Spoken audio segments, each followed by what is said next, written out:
Bienvenidos un día más a la esquina de verano, aquí en el Botavara, en el Rinconcillo, hoy miércoles 25 de julio.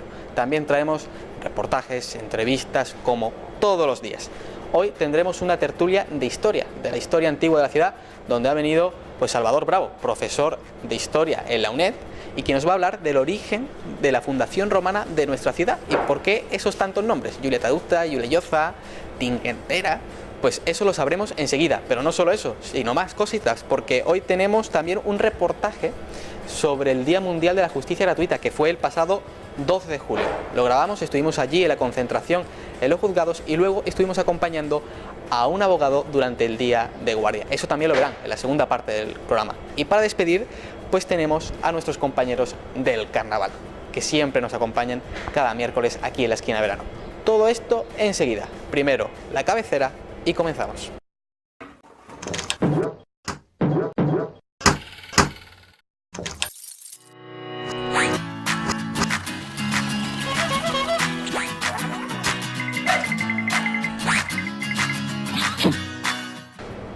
Como cada día comenzamos este programa repasando la actualidad. Y para eso conectamos con los servicios informativos de Onda Algeciras Televisión. Allí se encuentra nuestra compañera Lucía. Lucía, hola, muy buenas. Cuéntanos, ¿cuáles son las noticias más relevantes del día de hoy, del miércoles 25 de julio? Muy buenas tardes, Carlos. Comenzamos el resumen de noticias con una información del Plan Especial de Seguridad en el campo de Gibraltar, del que ya se conocen todos los detalles. Entrará en vigor antes de que termine este mes e incluye actuaciones que se desarrollarán de forma inmediata hasta el 31 de diciembre de 2018, con una dotación de más de 7 millones de euros, de los cuales 5,5 millones se destinarán a recursos humanos y el resto a medios materiales y apoyo a tareas de investigación e inteligencia. También se contempla una partida de 1 millón de euros para adquirir de forma inmediata vehículos para los cuerpos y fuerzas de seguridad del Estado.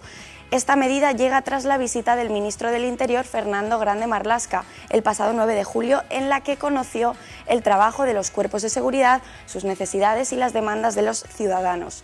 Nos trasladamos ahora al Ayuntamiento de Algeciras, que acudió ayer a la comparecencia previa convocada por el Juzgado de lo Contencioso Administrativo por la denuncia que efectuó la Administración local para exigir a la empresa, a la Autoridad Portuaria y a la Junta que retiren las bateas de mejillones que están veradas en la playa de Getares desde los temporales del invierno. Tienen hasta el lunes para presentar la documentación requerida por los juzgados y el alcalde José Ignacio Landaluce ha manifestado que van a seguir exigiendo que cumplan con su obligación de retirar las bateas y que no perjudiquen a los ciudadanos, ya que se considera que los vecinos y visitantes de Algeciras no merecen tener que convivir con estas bateas. Y en el marco de sucesos, los más de 200 inmigrantes rescatados el pasado lunes 23 en aguas del Estrecho y que desde entonces permanecían en un barco de salvamento marítimo en el dique norte del puerto de Algeciras a la espera de poder ser acogidos en alguna dependencia, fueron trasladados ayer por la noche después de que se hubiera liberado espacio en las dependencias habilitadas para la acogida de estas personas. Por su parte, el delegado del Gobierno, Alfonso Gómez de Celis, ha avanzado que esperan poder contar a partir del 1 de agosto con un dispositivo en el puerto Bahía de Algeciras, en la zona de San Roque, concretamente en Crinavis, para acoger a unas 500 personas. Mientras tanto, a lo largo de la jornada de ayer martes, efectivos de salvamento marítimo rescataron un total de 327 inmigrantes viajando a bordo de 26 pateras en el Estrecho cuando intentaban alcanzar las costas españolas. Cabe recordar que la jornada del lunes 23 se cerró en la zona del Estrecho con un total de 265 personas rescatadas de 24 pateras por las embarcaciones de Salvamento María Zambrano, Arcturus y Benévola, siendo trasladados a los puertos de Algeciras y Tarifa. Y por último, la gira Los 40 Summer Live 2018 llega hoy a Algeciras a partir de las 10 de la noche en la zona de los aparcamientos del río Pícaro en Getares. Es la tercera parada de esta gira y los asistentes a este espectáculo gratuito podrán disfrutar de las actuaciones de De Vicio, Dani Martín, Bombay, Piso 21, Ana Guerra y Blas Cantó, actuando Óscar Martínez como DJ y presentador del evento. Se trata de una de las citas clásicas del verano algecireño a la que suelen acudir miles de jóvenes de la ciudad y de la comarca. No se lo pierdan. Estas son las noticias más relevantes del día de hoy. Mañana les seguimos informando. Gracias y que tengan una buena tarde. Muchas gracias, Lucía, por contarnos cada día las noticias más relevantes del día de hoy.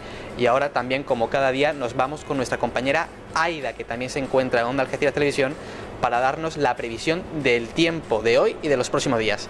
Pues conectamos con ella. Aida, cuéntanos cuál es la previsión meteorológica para las próximas horas y para los próximos días.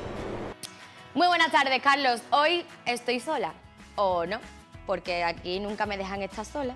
Así que Marta vuelve, ¿verdad? ¡Oli! No te dejo sola, no te dejo sola. Así que pues eso, vamos a dar las dos hoy otra vez el tiempo, tiempito. porque a ella le ha gustado. Gracias a La estación... ¿no? Agencia Estatal de Meteorología. Así que vamos a ello. Estación, venga. A ver. Temperaturas de hoy, 27 de máxima, 18 de mínima. Vamos a seguir hasta el lunes con 18 de mínima. Y la máxima más grande será el sábado de 29 grados. Sí. Viernes y domingo de 28, jueves de 26 y lunes también de 26. Y los vientos, los vientos. Poniente, ¿no?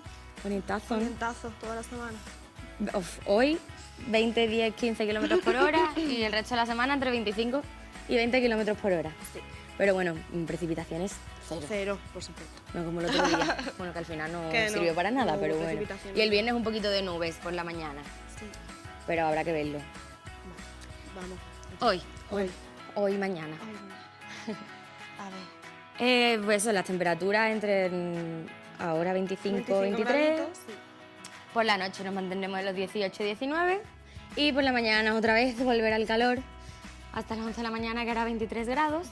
Veremos a ver después. Que seguro es más. Seguro que es más. Humedad, pues humedad vamos a tener el punto más alto De madrugada. desde de las 5 hasta las 7 con un 95% De humedad. de humedad relativa. Y vientos, pues también a las 6 de la mañana y 7 van a ser los máximos. Sí. Bueno, no, a las 10. 30 kilómetros por hora de verdad. poniente. Dios. Es verdad. De poniente ahí bueno. No va a martar.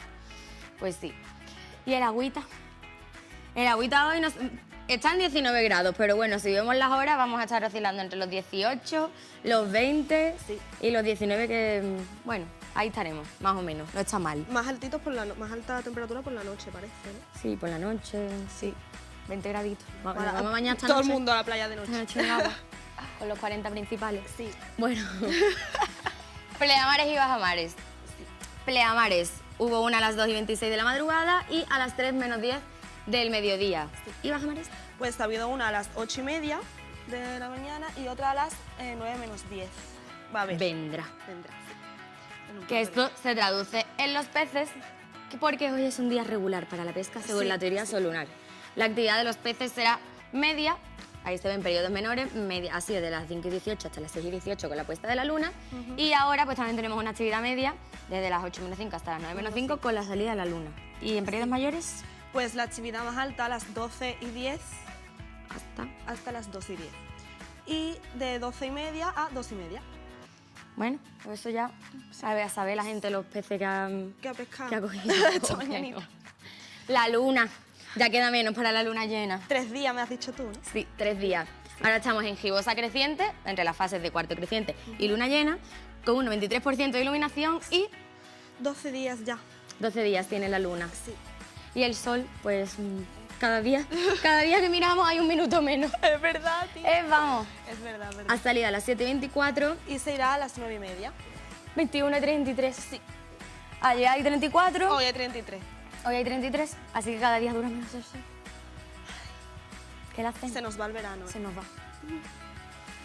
Bueno, Carlos, se nos va el verano y nosotras también nos vamos y te dejamos a ti ahí con que continúas con el programa. Sí. Bye, bye. Continuamos con nuestro programa y ahora estamos con la entrevista con Salvador Bravo. Bienvenido. Es miembro del Instituto de Estudios Campus Gibraltareño de la sección segunda, es doctor en Historia Antigua y profesor de la UNED de Algeciras de Arqueología e Historia Antigua. Bienvenido. Muchas gracias. Vamos a hablar con él de la parte de historia antigua de nuestra ciudad. Esta sección continúa, empezamos al principio con Mario Caña unas semanas atrás sobre los libros que nos han contado la historia de Algeciras, luego nos acompañó Antonio Ruiz Trujillo para hablarnos de la prehistoria, del arte rupestre como evidencia de los primeros pobladores de la comarca, y hoy ya damos un paso a la historia antigua. hay quien en la fuente quien se plantea que la fundación de Algeciras es islámica, que no hay un origen pre-islámico. Eso ya se ha pasado, ¿no? Pero ¿por qué esta afirmación, ¿no?, de que Algeciras es islámica y no anterior, ¿no? Sí, bien, como muy bien has comentado, evidentemente ese dato es tiene casi más de un siglo ya. Autores creo recordar como Santa Cana o algo así, pero incluso contemporáneos suyos, como Pérez Petinto, pues en su libro dedicado a la historia de Algeciras, pues hace un capítulo fantástico sobre Julia Traducta, ubicándola aquí. Es decir, que siempre ha habido disputas entre... Hoy día sabemos con total certeza de que Algeciras, la actual ciudad de Algeciras, tuvo un pasado preislámico. Algunos pensamos que aquí estuvo ubicada la ciudad, que en las fuentes antiguas se conoce como Julia Traducta, y bueno, en lo que a mí respecta, a mí no me cabe ninguna duda de que lo que todos conocemos como Villa Vieja es el núcleo poblacional al sur del río de la Miel.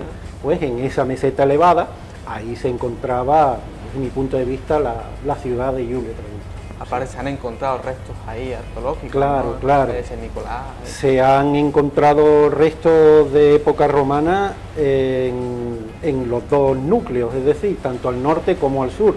De hecho, yo tuve la suerte de dirigir excavaciones tanto al sur como al norte del río, en yacimientos romanos, por ejemplo, al norte, donde tuve la suerte de excavar una necrópolis en la Avenida de la Marina, en la esquina de la Avenida de la Marina, con la calle Segismundo Moret, y una necrópolis a partir del siglo III y durante el siglo IV después de Cristo, lo que confirma que había población en Algeciras en época preislámica, pero es que al sur del río, también en la Plaza del Coral, yo mismo excavé niveles también pues de los siglos III, incluso con materiales más antiguos. Más arriba, pues diversos investigadores, no quiero nombrar a ninguno porque me voy a dejar alguno atrás, pero claro, como bien has hablado, en la calle San Nicolás, pues a lo largo de los años se ha descubierto un complejo salazonero de primera magnitud, con niveles datados en el siglo I, con lo cual, bueno, no hay duda de que arqueológicamente está demostrado que había un núcleo poblacional en Algeciras. Otra cuestión es ya si ese núcleo corresponde a la Traducta de las Fuentes o no. Claro, porque ahí hay muchos nombres, ¿no? Cuando uno revisa nombres antiguos de la ciudad de Algeciras, ve Julia Traducta, Julia Lloza, sí, Tingentera, sí, luego también incluso Certaria o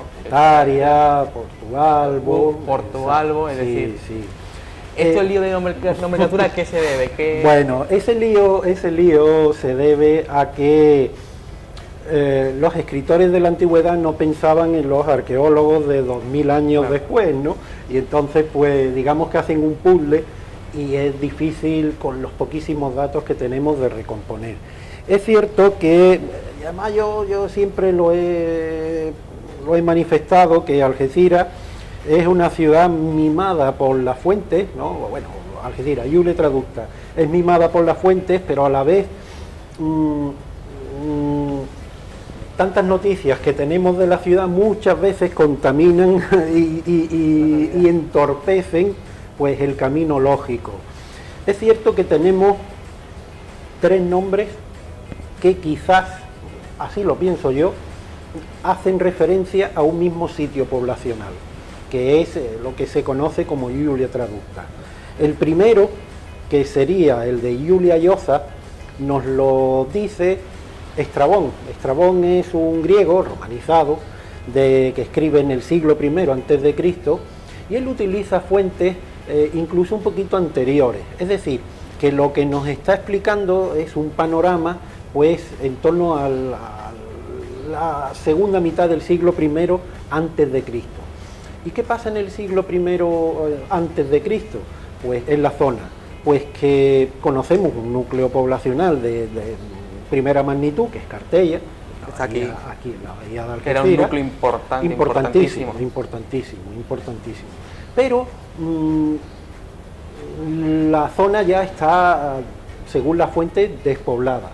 Y aquí te cuenta la historia, hablando no de la bahía, sino hablando de Baelo Claudia, te cuenta la historia de que normalmente se embarca hacia Marruecos, allí en Baelo Claudia, y te habla de la ciudad de Tánger, que en esa época se llamaba Tingui. Bien, y ahí te cuenta la historia de la fundación de Tingui, y te dice que Tingui era una ciudad fundada tal y cual, para arriba y para abajo, y que había otra Tingui que el César la fundó con ciudadanos de Celis, otra ciudad que había más al interior de Marruecos, y con parte de los tinguitanos. Esa población cruzó la orilla y se la trajo a un sitio, supuestamente en la bahía de Algeciras, y ahí fundó la ciudad que se conoce como Iulia Ioza. A partir de ahí hay otro autor, Pomponio Mela, que es muy importante el testimonio de Pomponio Mela porque él dice que es de aquí, de la ciudad que habla. ¿Cuál es? Sí, el problema es que él nombra a su ciudad con el nombre de Tinguentera. Tinguentera es un apax, es decir, es un topónimo que no existe en ningún sitio. No encontramos Tinguentera en ningún otro sitio.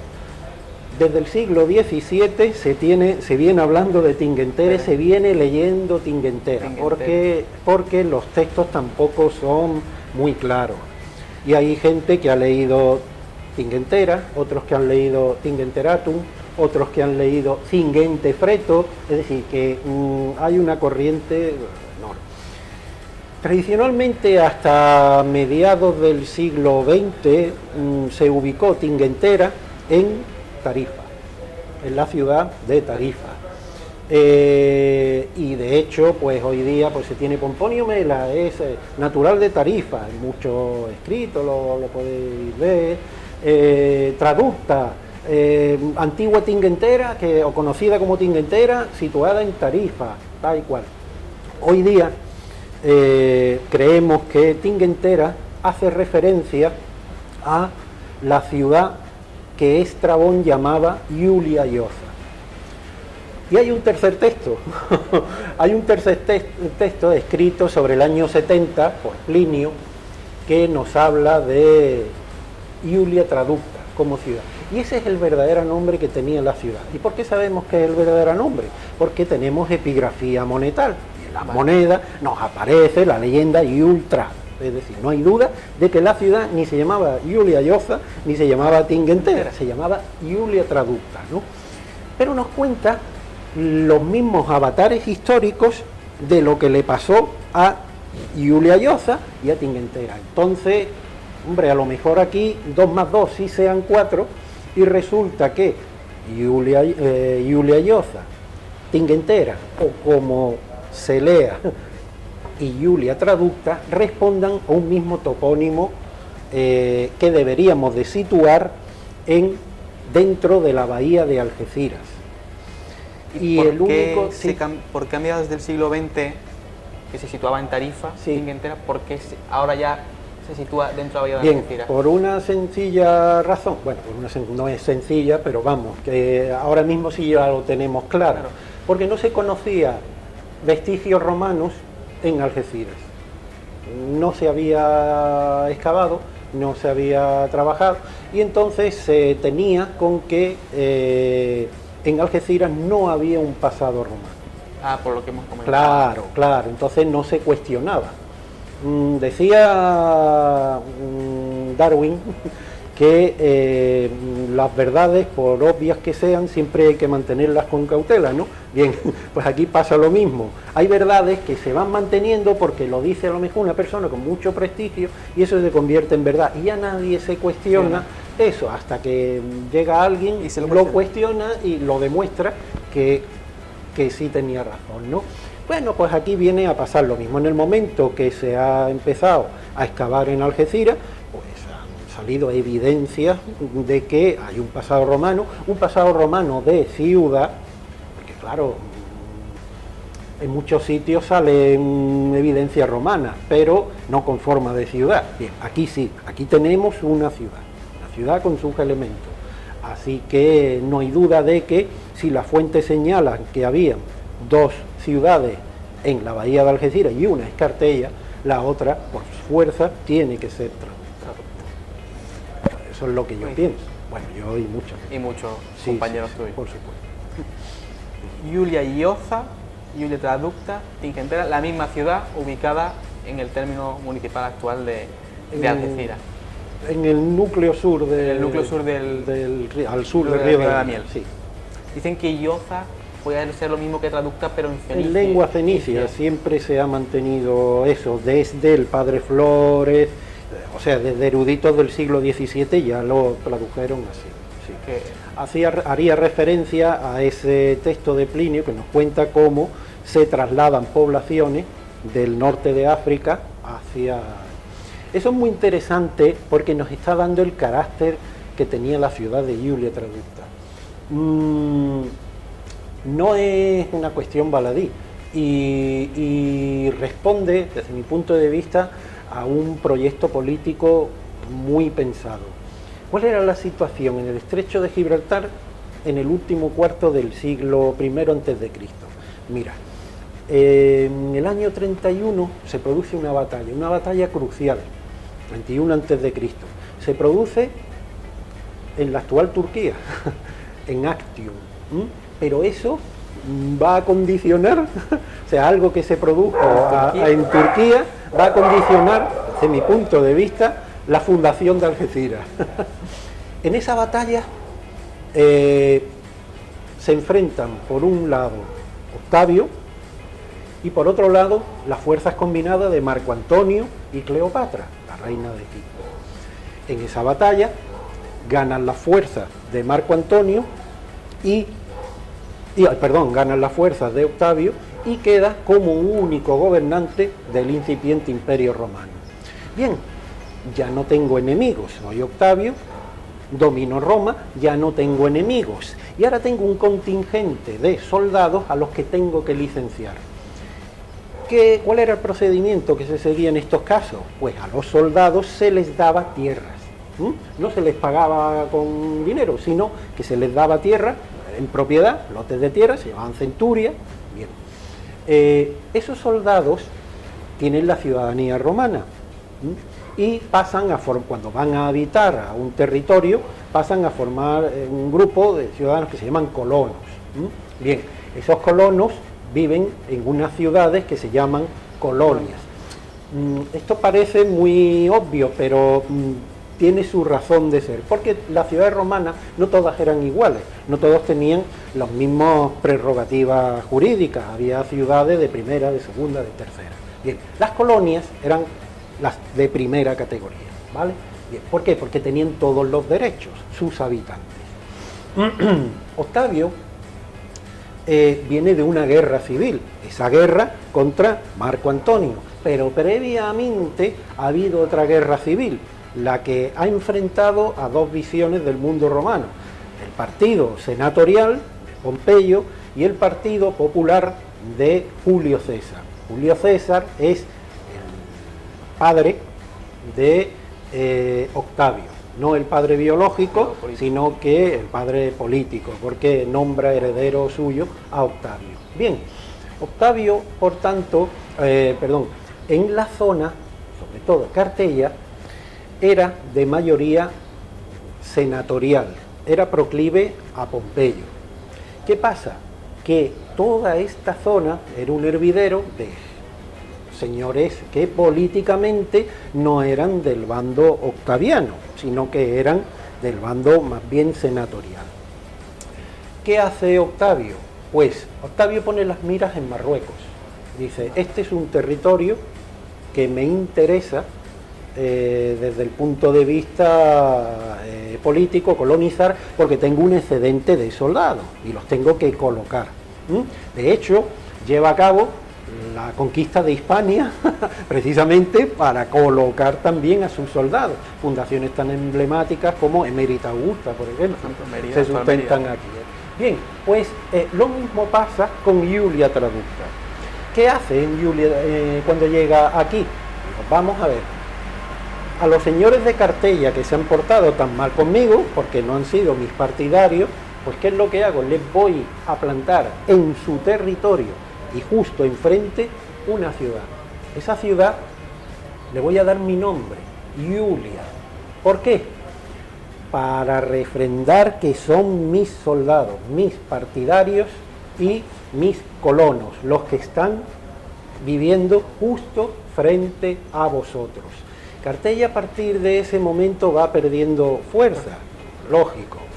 Es un proceso muy lento y gradual, pero va perdiendo fuerza. Y sin embargo, Julia Traducta, una ciudad muy pequeñita, porque no llegaría ni prácticamente ni a las 5 hectáreas, pero era más un símbolo político, más de reafirmación del poder, más que de población. ¿Qué es lo que hace? Trae ciudadanos del norte de Marruecos y los lleva a vivir aquí. ¿Y cómo llama la ciudad? La llama Julia Traducta. Quizás haga referencia a los dos contingentes poblacionales. Julia, a los romanos vencedores de Actium, ciudadanos romanos, soldados que vienen a vivir aquí, y por otro lado traducta que significa en latín, trasladada, es decir, a los habitantes de Cilis y de Tingui que vinieron a vivir aquí. Ese sería, fíjate... Ese sería el origen de... Y por tanto, yo así lo he hecho en otra ocasión, lo considero que Algeciras es especial desde muchos puntos de vista, y creo que desde que nació ya siendo especial, porque conocemos pocos casos en que una ciudad haya sufrido tantos avatares políticos para su nacimiento, así al menos como yo lo pienso. Wow, impresionante. Pues fíjate, ese origen de la ciudad de Algeciras en ese conflicto civil interno romano. Claro, es que está en el sitio. Justo antes de empezar el imperio. Sí. Julia, la familia Julia. Julia, ¿no? Hace referencia a mi familia y son de hecho en las monedas, fíjate qué curioso que aparece su cara, aparece el rostro de Augusto, y por otro lado aparece el rostro, en otras monedas aparece el rostro de sus herederos, Cayo y Lucio, sus nietos, como diciendo, ojo, este es mi ciudad, estos son mis herederos y estos son los que os van a gobernar. Y por detrás, en el reverso, pues aparecen los símbolos de la ciudad, la corona cívica con la leyenda Iultra, es decir, somos los más romanos, pero los buenos romanos, no los romanos senatoriales, sino los romanos de verdad, los que, como bien has dicho, los del Principado ya, los del incipiente Imperio Romano. Sí. Pues muchas gracias por venir, por aclararnos estas cosas sobre el origen antiguo de la ciudad de Algeciras, esa fundación romana y a qué se debió esa fundación. Ya pues habría que esperar un poquito después, ya la época bizantina lo trataremos ya en próximos... Muy interesante la época bizantina, en próximos capítulos. Y la verdad es que la historia de Algeciras tiene mucho para contar y da mucho para sí. Fíjate, esto yo no lo conocía en esos conflictos. Sí, lo de transportada, trasladada, ¿no? Que aparecía incluso como la Tingis menor, ¿no? Tingis mayor, Tingis minor, también era una teoría que sacó el profesor Bertrand hace ya casi 60, 70 años. Muy interesante también, la verdad. Es decir, que hay varias teorías y esta, fíjate, que es interesante también conocerlo. Siempre se aprende algo nuevo. Yo creo que es muy interesante estar con el profesor. Muchas gracias por acompañarnos. A vosotros. Encantado. Y nada, ya el siguiente miércoles continuamos con la historia de Algeciras, pasaremos a la época bizantina y ahora, hoy miércoles 25, continuamos con nuestro programa.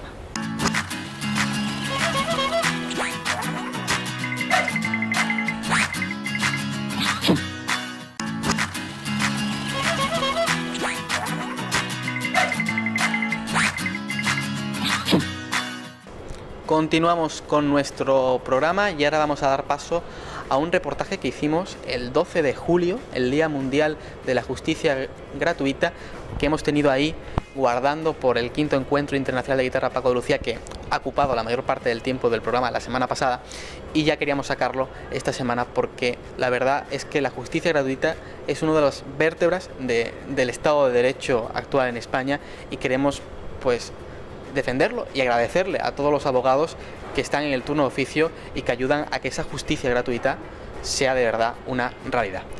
Pues si os parece, vamos a darle intro a ese reportaje que con mucho cariño hicimos el 12 de julio. El día 12 de julio se celebró el Día de la Justicia Gratuita y Turno de Oficio. Más de 51.300 abogados en toda España trabajan 24 horas al día, 365 días al año para hacer realidad la tutela real efectiva que recoge el artículo 24 de la Constitución, de manera que cualquier ciudadano que no pueda acceder a la asistencia de un letrado, bien porque carezca de los recursos económicos necesarios, bien porque pertenezca a un grupo de especial vulnerabilidad, pueda hacerlo. En Cádiz son más de 800 letrados los que están apuntados a este turno, muchos de los cuales ejercen en el Partido Judicial de Algeciras, que comprende los municipios de Los Barrios, Algeciras y Tarifa. Representantes de este partido se concentraron el 12 de julio en la puerta de los juzgados de la ciudad para presentar sus demandas. La ratio de profesionales asignados al día de guardia es la más baja de toda Cádiz. Algeciras es el partido judicial con la mayor entrada de inmigrantes irregulares de toda España, por lo tanto se reclama un trato similar al de Ceuta y Melilla y denuncian que son de los peor pagados en relación con la carga de trabajo. En el día de hoy no solamente celebramos un homenaje a la justicia gratuita, sino al derecho de defensa en su sentido más amplio. Cualquier ciudadano que haya sufrido un proceso judicial ha podido comprobar la excelente labor de un abogado de oficio. Un profesional que lo da todo por muy poco a cambio, incluso a veces por nada.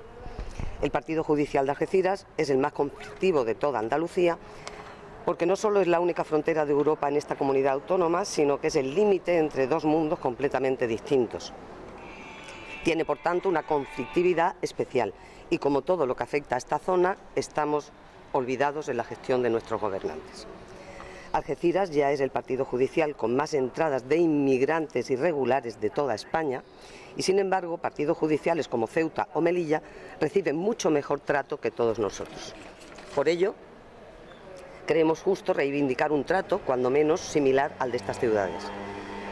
Algo más de 200 abogados prestan sus servicios en este partido judicial para el turno de oficio penal y un centenar lo hacen para los asuntos de extranjería. Además, se realiza esta labor en todo tipo de asuntos, sean civiles, laborales o administrativos. Lo hacemos todo el año y a todas horas, y suponemos casi la mitad de las actuaciones profesionales de la provincia de Cádiz. Sin embargo, nuestros ratios de profesionales asignados para el día de guardia es la más baja de todo Cádiz. No merecemos ese trato, es evidente. Los abogados de oficio de Algeciras prestamos un servicio alabado en toda España y por todo tipo de profesionales jurídicos. A cambio, no solo tenemos que sufrir el agravio de una mísera retribución, sino que ni siquiera recibimos el más mínimo respeto o agradecimiento por parte de la Junta de Andalucía, administración que tiene la competencia atribuida en esta materia. Baste decir que somos uno de los partidos judiciales donde peor pagados están los abogados de oficio en comparación a nuestra carga de trabajo. Ya está bien, los abogados de oficio de Algeciras no solo exigimos el respeto que merecemos, sino que también estamos dispuestos a realizar cuantas acciones sean necesarias para que se reconozca nuestra labor. Por ello, hoy no va a ser un día más, un 12 de julio como los anteriores. Ha llegado el tiempo de hacer valer nuestra profesionalidad y nuestro esfuerzo, y haremos valer nuestra justa reclamación frente a quien corresponda, unidos todos, especialmente a nuestros compañeros de los partidos judiciales de La Línea y de San Roque, así como del resto de compañeros del Colegio de Abogados de Cádiz. Ya es hora de que la Junta de Andalucía reconozca nuestra honrada, callada e impecable labor como abogados de oficio. ¿De acuerdo? Perfecto. A la concentración asistieron la letrada que más tiempo lleva en el turno de oficio, María Luisa Mayor Mensua, las abogadas que menos tiempo llevan en este turno, Davinia Ribeiro y Cristina Corrales, el delegado en Algeciras del Colegio de Abogados de Cádiz, Alberto Pérez Ibars, además de otros compañeros. Y realmente lo que pretendemos es divulgar y defender la labor del abogado de oficio, que hace en España y que hacemos más de 50.000 abogados en toda España trabajando pues los 365 días del año, las 24 horas del día. Entonces queremos que esta labor se reconozca, entendemos que es importante y queremos que se conozca pues por el ciudadano de a pie. En principio nos encontramos aquí en un paso fronterizo bastante delicado en el que cada día nos encontramos frente a muchas personas que necesitan nuestra ayuda y somos muy pocos los compañeros que nos dedicamos al turno. El problema es que con esto hay una ratio máxima de 11 defendidos por abogados, con lo cual cuando se producen situaciones de entrada masiva como la que hemos vivido estos días atrás, habéis visto con cifras de 400, 500 y que además en la norma parece ser que va a ser lo habitual a partir de ahora, pues claro, es que con esta regulación nos obliga a movilizar casi todo el colectivo. ¿Qué ocurre? Que la Junta de Andalucía no retribuye esto como debe. Primero, porque no tiene establecido un pago para el día de guardia o disponibilidad del letrado de ese día. Y segundo, porque además lo retribuye de una manera ínfima. No llega ni a 50 euros la asistencia que hay que practicar. Hay que tener en cuenta que tiene que ir hasta Tarifa, que desplazarse. En fin, es una situación realmente insostenible y que no es igual a lo que ocurre, por ejemplo, en Ceuta y Melilla, donde, digo, por poner ciudades parecidas a Algeciras, donde hay extranjería y donde están mucho mejor organizados y retribuidos por parte de la administración pública. Hemos querido acompañar a uno de estos tantos abogados durante un día de guardia de turno de oficio. En dicho día, José Carlos Lara ha tenido varias asistencias. La primera ha sido a primera hora de la mañana, a las 9:30. El letrado ha recibido la llamada de su colegio profesional para asistir a un migrante ilegal al cual se le ha retornado a su país de origen, concretamente a Marruecos, por no reunir los requisitos administrativos y que prevé la ley de extranjería. El que se ha llevado a cabo en la Policía Nacional Fronteras, en el puerto de Algeciras, ha sido un mero trámite administrativo que no debe de llevar más allá de una hora entre la toma de declaración, puesta en conocimiento de los hechos, la documentación facilitada, el intérprete realizando su labor y el letrado también.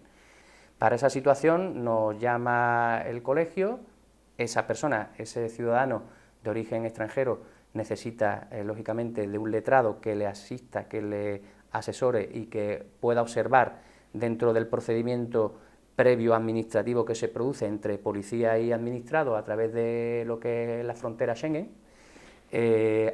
la comparecencia también de un traductor-intérprete que coteje y dé la veracidad a las manifestaciones de ese ciudadano de origen extranjero.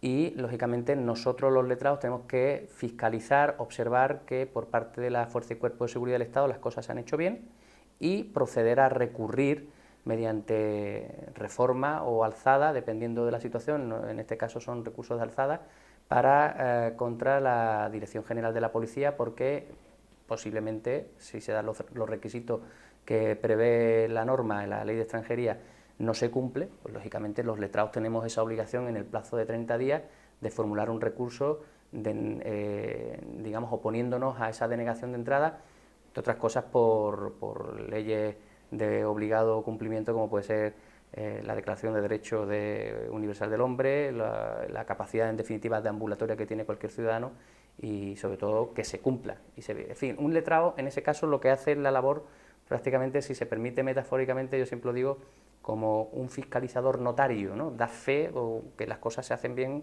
o no se hacen bien desde el punto de vista para poder después recurrir.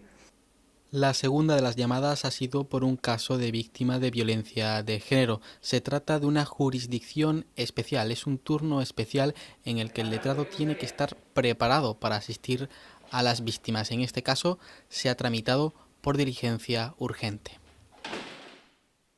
Donde más tiempo hemos estado es en el juzgado de violencia de género, donde los requisitos y los trámites son muy específicos, porque evidentemente también hay una parte importante que se me ha olvidado decir, pero que es fundamentalísima como garante de los derechos, que es el Ministerio Fiscal. En este caso se ha dictado esta resolución ipso facto, es decir, ha sido un trámite de diligencia urgente y el que era investigado supuesto maltratador se ha conformado con la acusación que formulaba el Ministerio Público, la víctima y la defensa técnica de la víctima, es decir, la acusación particular que somos nosotros, le hemos visto correcto en función del tipo de delito que se trataba, y lo más importante ha sido, bueno, la satisfacción de, en este caso, la víctima dentro del clamor y del sufrimiento que este tipo de delitos, lamentablemente muy asiduos, lamentablemente al día de hoy, pues ha visto satisfecha en su pretensión, porque lo más importante, lo que busca una víctima de violencia de género es que se imponga una orden de alejamiento y una negación a la comunicación y posterior tomada de contacto con la víctima. Lo que quiere en este caso es siempre preservar su seguridad y la de sus hijos, y se ha visto satisfecho, y la verdad que ha sido una satisfacción para la víctima, y lógicamente el mayor pago o satisfacción para el abogado es que la víctima se vaya satisfecha dentro del sufrimiento que este tipo de delitos conlleva. Posteriormente ha tenido 2 asistencias de menores, 2 expedientes de reforma, menores infractores, que también es una jurisdicción especial y diferenciada, donde el principal actor evidentemente es el menor, que tiene una protección muy especial, con el fiscal de menores, que es el verdadero instructor, y el letrado especializado en menores, a fin de poderle asesorar y dar curso a las diferentes situaciones que se pueden ir dando. De los 2 menores, bueno, lo que se ha visto ha sido en un caso una agresión, un delito de lesiones, y en el otro caso ha sido un expediente de reforma que se ha incoado por un delito contra el patrimonio. Es decir, menores que lógicamente, bueno, pues necesitan de una guía y de una formación, habida cuenta de que en este caso en concreto no necesitan bueno, esos valores que lamentablemente se han perdido, pero que están en el momento de retomarlo, y yo creo que le va a servir esta experiencia como un acicate para que no vuelvan a realizar. No son malotes, como yo digo, son pequeños niños que necesitan de esa guía, esa formación, y sobre todo que los progenitores estén encima de ello, que lógicamente en menores, es importante decirlo, se le toma declaración en presencia del letrado, pero tiene que estar el representante legal del menor, que en este caso han estado los papás de los menores. Es fundamentalísimo, no se le puede tomar declaración a los menores sin estar sus representantes legales, y con el fiscal de menores, que es el verdadero garante de la instrucción y sobre todo quien realmente protege y observa que todo se hace en función de la ley. Y evidentemente el equipo técnico que se entrevistó también con ellos imponen, o no imponen, sino proponen, después el juez dispone las medidas más acordes o más idóneas en función del hecho delictivo que se haya podido cometer. Este ha sido un ejemplo de guardia, de un día de turno de guardia de un letrado de Algeciras. Como el mismo abogado reconoce, ha sido tranquila, puesto que últimamente, y más con la llegada de inmigrantes irregulares a nuestras costas, la carga de trabajo de los abogados de turno de oficio está siendo bastante considerable. Ha sido una guardia tranquila, dentro de la complejidad que tienen las guardias en el partido judicial de Algeciras, teniendo en cuenta que, como antes he dicho, zona fronteriza, partido judicial de Algeciras, que engloba los barrios, engloba Algeciras y engloba Tarifa. En esta época estival acuden lógicamente las conocidas pateras buscando un estado de bienestar, y aquellos pobres inmigrantes que acuden pues lógicamente tienen que ser asistidos, y sin embargo esta guardia, en contraposición de la guardia del mes anterior, ha sido muy tranquila, porque el anterior tuve 9 migrantes ilegales que lógicamente son 9 expedientes administrativos y necesitan 9 asistencias por parte, con lo cual fue mucho más laboriosa la anterior que esta. Pero dentro del balance es una guardia tranquila. Normalmente tenemos de 6, 7, 8, 9 guardias de media en cada guardia que los letrados asisten. Normalmente tenemos el día de la guardia, que ha sido hoy, y hoy, en el caso en cuestión, el expediente administrativo de denegación de entrada, tengo un mes para realizar el recurso de reforma, El de menores lógicamente, se ha tomado declaración, pero va a proseguir y durará el tiempo necesario hasta que finalice la instrucción. El asunto de violencia de género se resolvió en el día de hoy, es decir, se ha resuelto en función de la sentencia de conformidad que en este caso el acusado ha aceptado. Pero normalmente está el día de la guardia, como el de hoy, y si son diligencias previas o en esta tarde me llaman para asistir a un detenido en Fuerza y Cuerpo de Seguridad del Estado, ese detenido ya no lo ponen a disposición judicial hasta el día siguiente, es decir, tendríamos el día de la guardia y el día después de la guardia. Ese día después de la guardia tenemos que estar en el juzgado de instrucción asistiendo al detenido tanto en calabozos como en sede de instrucción. Los honorarios que reciben estos letrados de turno de oficio los paga la administración pública, pero eso sí, son bastante escuetos y suelen llegar tarde. En la asistencia jurídica gratuita y la abogacía del turno de oficio, uno no se va a hacer rico, eso de entrada. Los honorarios no tienen absolutamente nada que ver con el ejercicio de la abogacía de forma privada. Por lo tanto, es vocacional y todos los compañeros que estamos es vocacional. El trabajo que hacen es encomiable, es una función que solamente se suele ser consciente cuando el administrado le toca recibir la asistencia jurídica gratuita. No está bien pagado. Vienen pagando mal y tarde, nos pagan con un retraso que la cuenta, no creo que ningún compañero que ejerce el turno de oficio la esté llevando a rajatabla, no sabemos cómo ni cuándo nos pagan, entendemos que bien, presumimos que lo hacen correctamente, pero no evidentemente no es productivo ni es satisfactorio, es simplemente vocacional por tener ese contacto con el administrado y sobre todo que funcione el Estado de Derecho y que se le pueda defender en sus derechos, porque todo el mundo habla con mucha ligereza de tengo derecho a, pero cuando vamos a la Fuerza y Cuerpo de Seguridad del Estado, cada vez los policías son más formados y tienen más consideración lo que son los derechos del detenido, con la reforma que ha existido recientemente de la Ley de Enjuiciamiento Criminal, pero yo siempre digo que cuando se le toma declaración hay un derecho muy básico y muy fundamental, pero que se olvida muchas veces. Tiene usted derecho a guardar silencio, a no confesarse culpable, a no contestar las preguntas que se le formule, una o las que usted desee, a declarar ante el juez, a que le vea un médico forense, si es extranjero un intérprete, y a la asistencia de un letrado. Es que sin el letrado no se hace absolutamente nada, no se avanza. El letrado resulta, por tanto, fundamental para el Estado de Derecho y es el turno de oficio el que permite desarrollar la tutela real efectiva que recoge el artículo 24 de la Constitución española para que los que no disponen de recursos económicos o se encuentran en una situación de vulnerabilidad tengan asistencia de letrado. Miles de abogados están inscritos en el turno de oficio en toda España, centenares de ellos en Algeciras, quienes realizan su labor cada 24 horas, los 365 días del año, de una forma encomiable, a pesar de los muchos contratiempos y cortapisas que reciben también cada día. El 12 de julio nos recuerda la labor que realizan estos letrados y el camino que todavía queda por recorrer.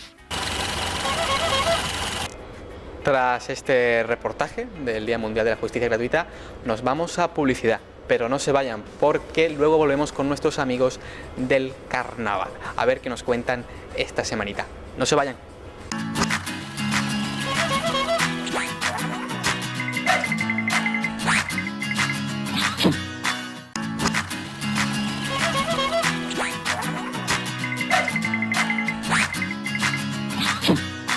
Ya estamos de vuelta aquí en la esquina de verano y como lo prometido es deuda, ahora vamos a dar paso a nuestra tertulia con nuestros compañeros del Carnaval.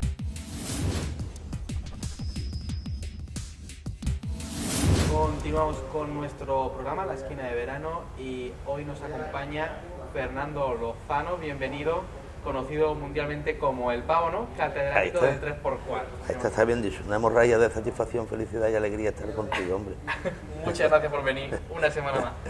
Y también nos acompaña esta semana Ana Rosa Meana Solid. Bienvenida. Hola, gracias. Que está ultimando su segundo libro sobre la historia del carnaval en nuestra ciudad, ¿no? Los años 91-2005. 2005, ambos inclusive, sí. Pues bienvenida también. Gracias. Eso quiere decir que va a haber una tercera parte. Es que al recoger toda la historia del carnaval lo he tenido que dividir en 3 partes, si no, no entraba todo. Y con todo y con eso es resumen en un libro. Sí, porque de cada libro puedo tener entre 1.300 y 1.500 páginas. Y tengo todo eso que resumirlo en cada libro entre unas 480, 500 páginas. ¿Y lo que hacen tus libros, Ana Rosa, qué es? ¿Resumir todos los eventos del carnaval que hay año por año? Año por año, completándolo todo, intentando que nada se quede fuera. Por eso es un trabajo, la verdad, muy delicado y laborioso, porque tengo que resumirlo muchísimo para que todo entre, que estén todos los datos completos, que todo esté dentro del libro, es decir, que nada se quede fuera. Y entonces es un poco complicado, esa es la tarea más laboriosa que es. Y incluye, me imagino, también fotos, sí, referencias a... Sí, sí, carteles, pregoneros, los actos oficiales, las agrupaciones con todos sus componentes, los premios, el concurso, todo lo que salga de una información de un año. Autores, todo, directores y todo, demás. Todo, directores. Fernando, me imagino que también aparecerá ahí, ¿no? Varias veces. Sí, varias veces, unos cuantos. Unas cuantas veces. Desde 1991 a 2005, unas cuantas veces, sí.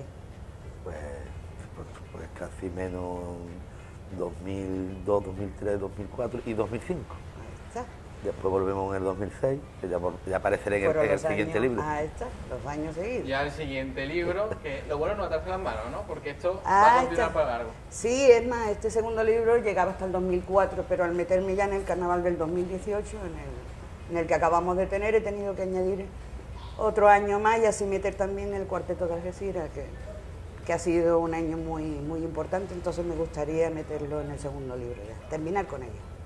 ¿Y el primero, desde dónde empieza? Porque esa es una duda que yo tengo, es decir, ¿cuándo comienza a ser una tradición aquí en Algeciras el carnaval? Bueno, eso lo habré hablado un montón de veces con Cote, pero como hoy no está él, digo yo... Bueno, nosotros partimos, bueno, yo he partido desde el primer documento oficial que tenemos del carnaval, que es una Real Orden de 1807. Ese es el primer documento, sí. Se supone que antes hubo carnaval, pero no tenemos nada. Es decir, que entonces yo parto desde ahí. Entonces, desde 1807 hasta 1936, que fue la prohibición del carnaval especial en todo el territorio nacional por causa de la guerra civil, hasta 1981, año que resurge el carnaval en nuestro... Ahí se recupera el carnaval en el 81, lo que no existe el concurso, verdad que el concurso no comienza hasta el año 82.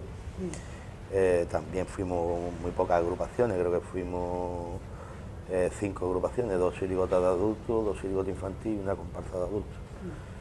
Y ya pues ya en el 83 con el tema de cine cómico que se mete en la final, que tal, todos estos concursos se hacen por la mañana en un matinal, a las 12 de la mañana el domingo de carnaval, y ya en el del 84 es cuando hacemos el concurso tal como está ahora, ¿no? Empieza un sábado, domingo, entonces había doble sección el domingo, había sección matinal y sección de noche, más lunes, martes, el miércoles que nos cantaban las familiares, digamos, las muestras, y después el jueves que era la final. ¿Y a quién se le ocurrió revivir el carnaval después de esa prohibición? Más de 40 años. Esa fue también una curiosidad que fue lo que yo tuve, que fue que desde 1936 hasta 1981 ese vacío, algo tenía que haber ahí para que comenzara y resurgiera el carnaval de 1981. Entonces fue lo que yo he ido descubriendo, y entonces claro, grupos que se reunían para cantar y cantaban coplas carnavalescas, las rondallas navideñas. Hubo muchos grupos que, por ejemplo, yo fui uno de ellos, ¿no? de los que cantábamos en Navidad y en Feria de Algeciras, no de carnavales, ¿no? Pero esto viene de atrás, de más atrás, porque, por ejemplo, en los 70, en los 60, sobre todo en los 60, ya estaba Gallo con los yeyes especiales, Manolo Ligero con las muñequitas, las mariquitinas, estaba Pepe de Teresa que sacaba los moritos especiales, entonces había varios grupos, después Manolito Espuña con el Pirri, ya en los años 70 con el Padre Abra y los Pitufuneras Intuzos, los puretas del siglo XX, estaban, yo sé, había los de la Madre Peluza, Flismad y la Abeja Canalla, o sea que nosotros con los Guardapavos, que habíamos muchos grupos que sin haber carnaval estábamos ahí, ¿no? Si no había carnaval oficial, pero la gente... Pero el primer carnaval oficial fue con Silvio Alonso. Sí, en 1981. En el 79 lo que pasa es que la Coral Portogalbo canta un tanguillo. Entonces suena el primer tanguillo en verdad, oficialmente, en lo que es Algeciras. Entonces a partir de ahí ya Silvio Alonso empieza con conversaciones con estos carnavaleros para hablar del posible resurgimiento del carnaval. Tuvimos una reunión con ella a ver lo que pasaba, es decir, concurso, porque en verdad en el 81 hubo un concurso, pero se hizo en la discoteca Pentágono. Sí. ¿Discoteca cuál, perdón? Pentágono. Pentágono. Eso está en la barriada de la Graja, la parte alta. En el Petrarca también se hizo. El Petrarca, en Cávila también hubo... Un concurso de copla. Pero eso fue en año 80 y 81. Y ya lo que es el concurso en sí desde los 82, 83. 82 es el primer concurso, que no fue un concurso tampoco, era un concurso de 5 agrupaciones. No, que fueron muy pocas. Pues también somos gaditanos, que era la comparsa. La chirigota era el doctor Saturno, la enfermera de turno. No, perdón, esa fue el del 83. En el 82 fue una de mosqueo y los marcianos currantes. Y la chirigota infantil era los guardapavos y los mosqueteros de la Piñera. Repitió 2 años. Repetimos 3 veces. 3 veces. Repetimos. ¿Qué cultura hay ahí detrás, no? Hombre, ¿Qué de gente volcada en el carnaval y para que surgiese de nuevo? Es que el carnaval, la verdad es que es cultura. Aparte, mira, necesitas un músico que te haga música, porque todos los años tiene que sacar una música nueva, un repertorio nuevo, una idea nueva. Después hay que escribirlo, esa idea hay que plasmarla. Después hacer tipo, después hacer una puesta en escena. Más tú date cuenta también. Esta tú date cuenta también que en las coplas se habla de esos años, es decir, de lo que pasó, tanto políticamente como municipal. Es un periódico cantado. Entonces, claro, hay coplas, tenemos coplas de 1902, que sabemos lo que pasó en ese año porque esa copla lo dice. Entonces, claro, eso es historia, eso es cultura del carnaval. Porque el carnaval es cultura. Claro. Es que el carnaval en sí, entre broma y broma, la verdad, el carnaval en sí es la vida cantada. Claro, es la vida del pueblo. Es lo que te cuenta el pueblo cantándola en copla y cada vez muchísimo más extendido, muchísimo más difuminado en todos los aspectos de la cultura y de la sociedad. ¿Y cómo veis la implantación del carnaval en la gente joven? Porque es verdad que, hombre, Cádiz, ¿no? Podemos decir, la capital, también el carnaval en la provincia. Sí. Y yo tenía un profesor que es profesor en el instituto La Caleta, allí en el barrio de la Viña, en Cádiz, y allí los niños están súper volcados con el carnaval, ¿no? Y entonces se utiliza como una estrategia educativa más, ¿no? Son calles Sagasta, ¿no? Calles Sagasta. Y entonces, aquí, ¿existe también ese humo en la juventud, ese interés por el carnaval? ¿O cómo se hace esa transición generacional con la gente joven? Bueno, yo en este segundo libro le doy muchísima importancia a las agrupaciones, tanto a las agrupaciones familiares como a las agrupaciones infantiles. El carnaval escolar, promovido por María Luisa Paso, que luego siguieron otros colegios como la Dalide, el General Castaño. Hombre, Pedro Riva hizo mucho también. Ahí está la AMPA del colegio. Entonces, ellos sí, porque promovieron un carnaval escolar que durante unos cuantos años hicieron agrupaciones infantiles. Esos componentes, algunos son ahora directores, autores y componentes de nuestras actuales agrupaciones, es decir, que la cantera forma parte de lo que es en verdad la base del carnaval. Pero hay que plantar esa semilla y luego ir regándola para que... Sí, hay una idea ahora mismo que vamos a ver si surge, ojalá surgiera, porque recuperar el carnaval escolar, dando clases de instrumentación y ahora mismo somos muchos de los que, yo ahora mismo porque ya no subo al escenario, no subo al escenario a cantar, colaboro con la televisión y tal, pero muchos que empezamos desde infantiles. De hecho, por ejemplo, Peluca todavía sigue ahí en las tablas cantando, ¿no? Creo que es el único, bueno, no, y Cele, y Celestino es... Claro, salieron de la... de los que salimos de la cantera, porque Ocelito ya lleva 2 o 3 años que no saca nada. Alexis salió de las infantiles. Alexis también. Es ahora un buen director. Juana salió de también casi sale todos de han salido de las infantiles.